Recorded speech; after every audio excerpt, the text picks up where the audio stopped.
Hello, brain scratchers, and happy holidays. This episode is being released on Christmas Day. It's my little gift to you. Quite honestly, I didn't know if I was going to have enough time to do the research for a proper episode of BrainScratch, and at first I was just going to record an apology to you guys that I was going to take the week off.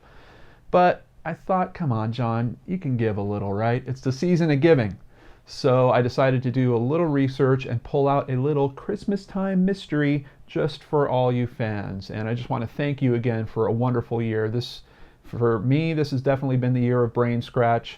Subscriber count just keeps going up and up. Views keep going up and up. And I really love all the interaction with you guys. Speaking of which, I'm sorry that I'm a little behind in terms of catching up on all the comments.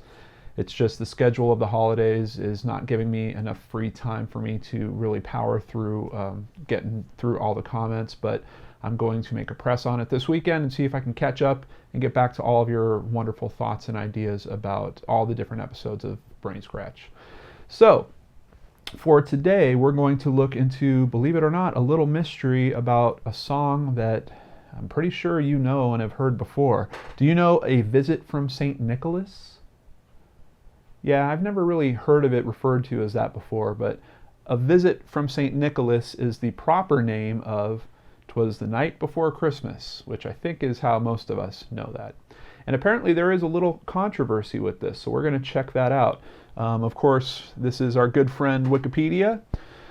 A Visit from St. Nicholas, more commonly known as The Night Before Christmas and Twas the Night Before Christmas, from its first line, is a poem first published anonymously in 1823 and later attributed to Clement Clarke Moore, who acknowledged authorship in 1837.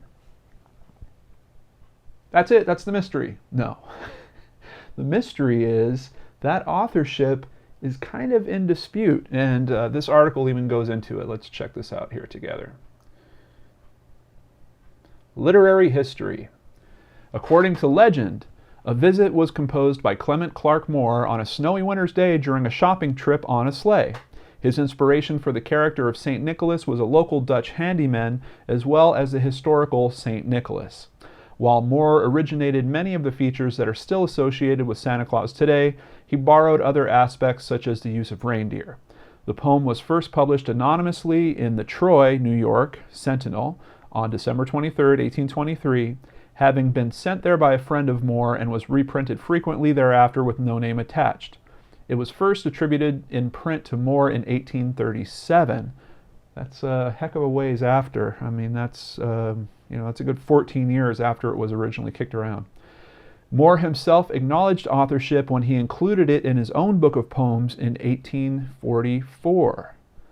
Kind of weird. So now we're getting up on 21 years later before he actually stuffs it in his own book and goes, oh yeah, I wrote this. By then, the original publisher and at least 7 others had already acknowledged his authorship.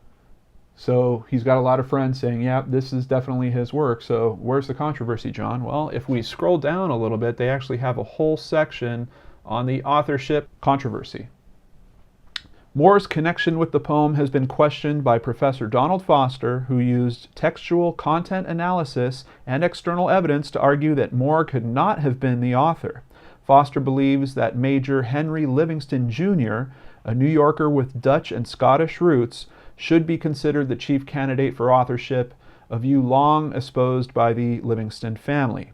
Livingston was distantly related to Moore's wife. Foster's claim, however, has been countered by document dealer and historian Seth Collar, who once owned one of Moore's original manuscripts of the poem.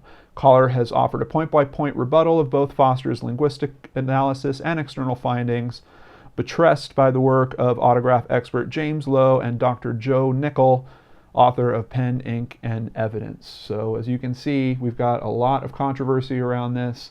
What I find interesting about this is you've got a guy that was personally invested in this. He actually owned what he assumes was an original manuscript. So of course he's going to defend the point that, well, yeah, I really did own a piece of history. I mean, I don't mean to say that anyone that owns something like that is going to think, well, it's definitely real.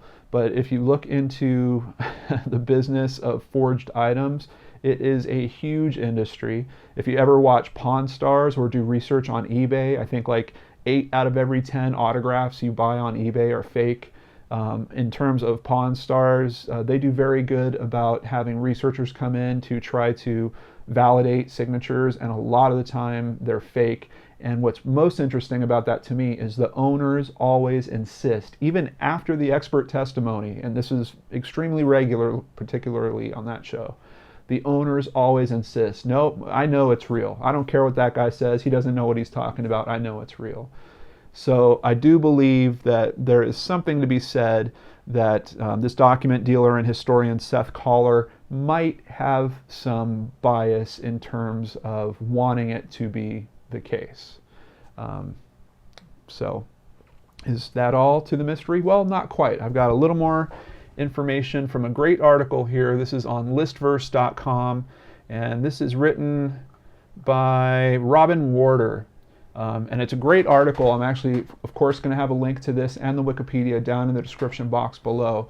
But if you're really still itching for some more holiday mysteries, this article is great. It's 10 Christmas time, specifically 10 Christmas time mysteries, and it includes people that have disappeared, unsolved murders, all the stuff that I know you brain scratchers love. So you should really check out this article.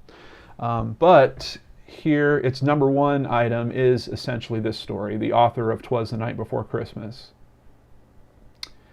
And here we go into a little more information. A professor named Donald Wayne Foster presented compelling evidence in 2000, and that's really recent. The Wikipedia article didn't let us know the date.